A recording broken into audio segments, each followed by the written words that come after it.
Venezuela की जिन विपक्षी नेता मारिया कोरिना मचाडो को यह पुरस्कार मिला है वो कौन है और क्यों शांति के लिए उनके योगदान को ट्रंप से बेहतर माना गया। मारिया कोरिना मचाडो को वेनेजुएला की आयरन लेडी कहा जाता है। यह पुरस्कार मारिया को वेनेजुएला में लोकतांत्रिक अधिकारों को बढ़ावा देने के लिए मिला।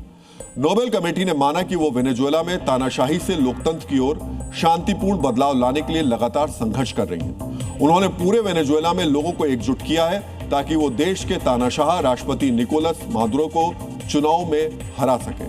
अब वो देश में अकेली ही छिपकर रह रही हैं, यानी जान के खतरे के बावजूद उन्होंने अपना देश नहीं छोड़ा, लगातार संघर्ष करती रही। इसलिए उनका योगदान ट्रंप से कहीं ज्यादा है, क्योंकि ट्रंप दुनिया में जिन संघर्षों को समाप्त करवाने का दावा कर रहे हैं उनके प्रयासों से उनका कोई व्यक्तिगत खतरा नहीं है। आज आपको मारिया कोरोना के बारे में कुछ बातें और जाननी चाहिए।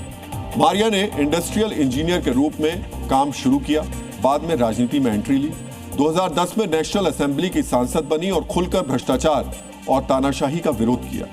2014 में राष्ट्रपति निकोलस मादुरो की नीतियों की आलोचना करने पर संसद से निलंबित कर दी गई। 2024 में वेनेजुएला की राष्ट्रपति पद की प्रमुख विपक्षी उम्मीदवार बनी, लेकिन सरकार ने उनकी उम्मीदवारी पर प्रतिबंध लगा दिया। अब मचाडो 1 साल से भी ज्यादा वक्त से अपने ही देश में छुप कर रह रही हैं। सोचिए, अपने ही देश में छिप कर रहना, खतरे के बीच संघर्ष करना कितना मुश्किल काम है। और यही वजह है अमेरिका के राष्ट्रपति डोनाल्ड ट्रंप भी मचाडो को स्वतंत्रता सेनानी कह चुके हैं। यानी जिस पुरस्कार को ट्रंप बहुत शिद्दत से हासिल करना चाहते थे, वो शांति का नोबेल जिस शख्सियत को मिला है वो भले ही उनके दुश्मन देश वेनेजुएला की हो, लेकिन ट्रंप खुद उनके प्रशंसक हैं। जिस तरह अमेरिका और ट्रंप वेनेजुएला के राष्ट्रपति मादुरो का विरोध करते हैं, उन्हें मारिया कोरेना मचाडो का रणनीतिक समर्थक भी कहा जा सकता है।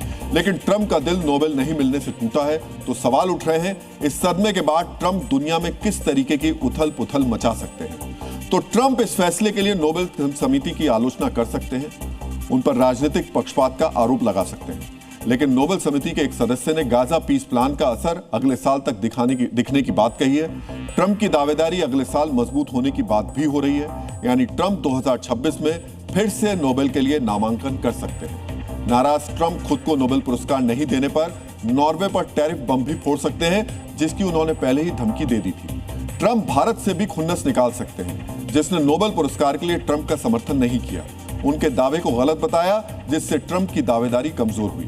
इसका असर भारत से टैरिफ समझौते में अड़ंगे और पाकिस्तान को अमेरिका के समर्थन के रूप में दिखाई दे सकता है। वैसे एक आशंका इस बात की भी है कि जिस तरह ट्रंप को ट्विटर से हटाने पर वो खुद अपना सोशल मीडिया प्लेटफॉर्म लेकर आ गए थे, नाराज ट्रंप नोबेल नहीं मिलने पर खुद कहीं कोई नया पुरस्कार ही ना लॉन्च कर दें। हालांकि नोबेल जैसी प्रतिष्ठा आसानी से नहीं मिलेगी। फिलहाल ट्रंप अब कुछ भी करते रहे, उनको 2025 का शांति पुरस्कार नहीं मिला और ट्रंप का नोबेल ना जीत पाना सिर्फ एक व्यक्ति की हार नहीं है, बल्कि एक विचारधारा की भी हार है।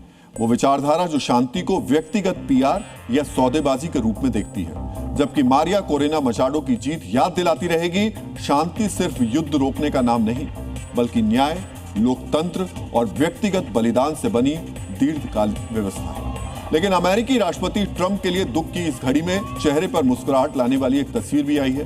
ट्रंप को असली नोबेल पुरस्कार तो नहीं मिला, लेकिन इजराइल के राष्ट्रपति बेंजामिन नेतन्याहू ने उनको एआई नोबेल पुरस्कार दे दिया है। इजरायली प्रधानमंत्री नेतन्याहू ने अपने एक्स अकाउंट से एक एआई जनरेटेड फोटो शेयर की, जिसमें अमेरिका के राष्ट्रपति ट्रंप को गले में प्रतिष्ठित नोबेल शांति पुरस्कार का मेडल पहने दिखाया गया। ट्रंप के साथ इस तस्वीर में प्रधानमंत्री बेंजामिन नेतन्याहू भी साथ खड़े हैं और आसपास में इजराइल और अमेरिका के झंडे लहरा रहे हैं। चारों तरफ तालियों की गूंज और कंफेटी की बरसात हो रही है। अब ट्रंप चाहें तो इस तस्वीर को बड़ा करके अपने बेडरूम में, अपने ऑफिस में लगा सकते हैं और अगले साल नोबेल की दावेदारी से पहले तक इसी तस्वीर को देखकर अपना मन भी बहला सकते हैं।